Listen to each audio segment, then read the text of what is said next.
नमस्कार दोस्तों, मैं अंकुर उपाध्याय स्वागत करता हूं आप सभी का एक बार फिर से अपनी नई वीडियो में। दोस्तों, इस वीडियो में आप सभी के साथ कुछ स्टॉक्स डिस्कस करने जा रहा हूं जहां पे निवेश के मौके तलाश सकते हो आप, और सबके पीछे कोई ना कोई प्रॉपर रीजन मैं आप सभी के साथ शेयर करूंगा। अगर आपका रीजन भी मैच करता है तो डेफिनेटली उस पर एक बार आप रिसर्च कर सकते हैं, एनालाइज कीजिए चीज़ों को, और उसके बाद आप medium term to positional basis पे निवेश के लिए भी तलाश सकते हैं। एक एक करके स्टॉक डिस्कस करता हूं, और ये सारे के सारे जो स्टॉक्स हैं फाइनेंशियल फंडामेंटल वाइज स्ट्रॉन्ग है। पहला नाम तो दोस्तों वो है जो आज आपको बड़ी गिरावट दिखा रहा है। स्टॉक का नाम है डिक्सन टेक्नोलॉजीज। सबको पता है ये शेयर क्यों गिरा है।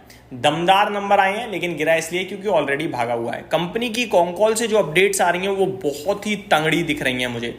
ये कुछ एग्जैक्टली ऐसा हो रहा है जैसा बीईएल में हुआ। बीईएल के नंबर्स अच्छे, अगले दिन शेयर बिल्कुल फ्लैट था, नीचे गया, फिर फ्लैट बंद हुआ। कॉन्कॉल अपडेट दमदार थी, 2 दिन बाद शेयर आपके लिए फिर फ्रेश हाइस पे आ रहा है। डिक्सन टेक्नोलॉजीज के भी नंबर्स दमदार थे, कॉन्कॉल भी आज अच्छी आ रही है, लेकिन शेयर का प्राइस आपको नीचे दिख रहा है। लेकिन 1 से 2 दिनों में मुझे लगता है वापस से मूव ऊपर की तरफ दे सकता है। डिक्सन टेक में मुझे लगता है स्टॉक में जो नीचे में लेवल है वो 15,200 का है, जो ब्रेक नहीं करना चाहिए। और इसके फाइनेंशियल फंडामेंटल पे तो आई थिंक किसी को डाउट होगा ही नहीं। कंपनी तो भाई साहब 50% तक की ग्रोथ एक्सपेक्ट कर रही है इस वित्तीय वर्ष में। मेरा मानना है कि ये स्टॉक ऐसा है जहां पे आप निवेश के मौके तलाश सकते हैं। जितना लंबा रोक पाओगे शेयर को उतना आपके लिए बेटर है। इसमें ड्रीम लेवल खरीदारी का 13,500 हज़ार के करीब का है, जो अभी तो नहीं मिलेगा। कोई खराब खबर आ जाए, गिर जाए, तभी मिल सकता है, अदरवाइज नहीं मिलेगा। तो पहला शेयर है दोस्तों डिक्सन टेक्नोलॉजीज, जहां पे आप डेफिनेटली मौके तलाश सकते हैं। अगले शेयर की बात करता हूं दोस्तों। स्टॉक मार्केट से रिलेटेड स्टॉक्स ना वापस से फोकस में आ गए हैं। एंजल वन देखिए आप बढ़िया कर रहा है, डेली बेसिस पे चलने लगा है। मोतीलाल ओसवाल में तेजी दिख रही है। बीएससी तो आपके लिए फ्रेश हाइस पे ट्रेड कर ही रहा है। इसी सेगमेंट से एक शेयर है CDSL, central depository services limited. Technically बहुत ही स्ट्रॉन्ग साउंड कर रहा है। मुझे लगता है एक बड़ा मूव तैयार हो रहा है इस स्टॉक में। 9 मई को 1200 से तेजी शुरू हुई और तेजी में स्टॉक ने 1335 तक का हाई लगाया।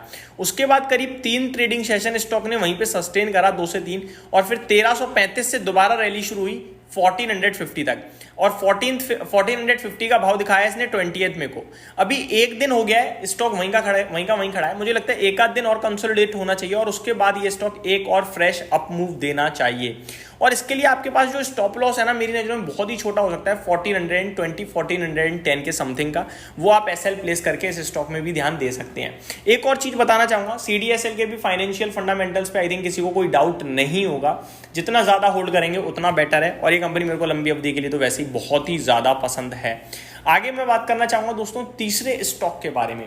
तीसरा स्टॉक भी इसी क्षेत्र, इसी श्रेणी से है, और वो है शेयर इंडिया सिक्योरिटीज। 2-3 दिन पहले भी मैंने वीडियो बनाई थी। एंजल वन चल रहा है, मोतीलाल ओसवाल चल रहा है, बीएससी चल रहा है, आनंद राठी वेल्थ मैनेजमेंट चल रहा है। सारे शेयर बाजार से रिलेटेड शेयर्स चल रहे हैं, चाहे म्यूचुअल फंड से रिलेटेड हो। शेयर इंडिया सिक्योरिटीज एक ऐसा ब्रोकर है जो चला ही नहीं है, मूव ही नहीं दे रहा, बिल्कुल मूव नहीं दिया इसने। और ये स्टॉक खड़ा है 170 पे, वैल्यूएशन टर्म में 8.5 के पीई पे खड़ा है। मेरे को लगता है कि ये शेयर भी जल्दी चलना चाहिए, मूव देना चाहिए। बहुत ही अंडर परफॉर्मेंस चल रही है। 23 तारीख को इसके नतीजे भी हैं। अब देखो, नतीजे अगर अच्छे आ गए तो ऊपर जाएगा, नतीजे खराब आ गए तो ऑलरेडी टूटा पड़ा है, क्या तोड़ोगे इसे। तो मेरे को लगता है ये एक और स्टॉक है जिस पे आप स्टडी कर सकते हैं। स्टडी करेंगे तो आपको कुछ भी अच्छा नहीं मिलेगा, लेकिन इसमें मैंने अपना आपके साथ व्यू शेयर किया है कि टूटा हुआ है। आप अगर इसका टेक्निकल देखोगे खराब दिखेगा आपको, लेकिन प्रीवियसली 3 महीने में जो लोअर लोस की फॉर्मेशन थी उसको ब्रेक किया है इस स्टॉक ने, और ऊपर में करीब 180 रुपीज तक के हाई लगाए हैं, जिसमें नीचे 145 से भागा था स्टॉक। मेरे को लगता है एक और अप मूव आ सकता है इस स्टॉक में, और ऊपर जाना चाहिए, बढ़िया मूव दे सकता है। नेक्स्ट स्टॉक के बारे में बात करते हैं दोस्तों, जिसमें मुझे लगता है बढ़िया मूव आ सकता है। वो है आपका यात्रा.com, यात्रा ऑनलाइन जिसके नाम से शेयर लिस्टेड है। बट ये थोड़ा हाई रिस्क हो जाएगा दोस्तों, तो मैं इसको कहूँगा थोड़ा स्टडी करें, नहीं समझ में आए छोड़ देना। स्टॉक में नीचे 80 रुपये से मूव बना है और बढ़िया तेजी से ऊपर आया है। 1575 करोड़ का मार्केट कैप है। लंबी अवधि के लिए बिल्कुल भी शेयर नहीं कर रहा हूँ इस शेयर को मैं। यात्रा की बात करें तो ट्रैवल टूरिज्म से रिलेटेड हो गया, आप सभी को पता है, नाम ही समझ में आ गया। 100 रुपये करीब ट्रेड कर रहा है। प्रॉपर स्टॉप लॉस जरूर फॉलो कीजिएगा, 94 या 90 ₹6 का। अगर ब्रेक हो तो फिर लॉस बुक करना होगा, अदरवाइज ये स्टॉक मेरे को लगता है कि मूव दे सकता है ऊपर की तरफ। और जिस हिसाब से टेक्निकली दिख रहा है इसका पैटर्न, वो बहुत ही इंटरेस्टिंग लग रहा है। मुझे लगता है 108 to 115 के मूव आने चाहिए। 29 मेरे को इस कंपनी के भी नतीजे आने हैं, ये भी मैं आपके साथ शेयर करना चाहूँगा। Last but not the least, Tata steel बेहतरीन कंपनी, आप सभी को पता है। लॉन्ग टर्म के लिए भी आप चाहो तो होल्ड कर सकते हो, बट मेरे को लगता है लॉन्ग टर्म के लिए स्टील सेगमेंट में JSW steel can be the preferred pick. Tata steel की बात करें तो टेक्निकल्स बहुत ही प्यारे हो रहे हैं इसके, वन साइडेड ऊपर आ रहा है। और जब ये स्टॉक इस तरीके से चलता है ना, बड़े मूव देता है। छोटा सा स्टॉप लॉस बनेगा 156-55.5 का, और ऊपर में 168-170 के लेवल्स आपको दिख सकते हैं। टाटा स्टील नाम याद रखिएगा, टेक्निकल बेसिस पे बोल रहा हूँ, ज़्यादा कुछ देखा नहीं है मैंने भी इस स्टॉक का।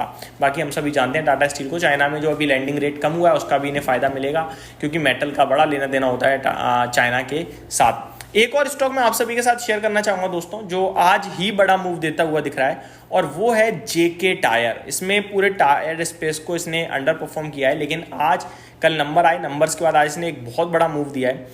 मूव तो आज दे दिया है, लेकिन आज ही कुछ नहीं करना है, कल का वेट करना है। मुझे लगता है इस स्टॉक में आपके लिए तेजी और बननी चाहिए, और ये 389 तक जहाँ तक आना था वहाँ तक तो आ गया, लेकिन आखिरी पड़ाव इसका ₹420 के समथिंग है। और 420 अगर इसने ब्रेक कर दिया ना भाई साहब, तो ये जो कंटिन्यू लोअर लो या खराब परफॉर्मेंस चल रही थी उसका एंड होगा, और फिर ये अपने फ्रेश हाइस की तरफ भी जा सकता है।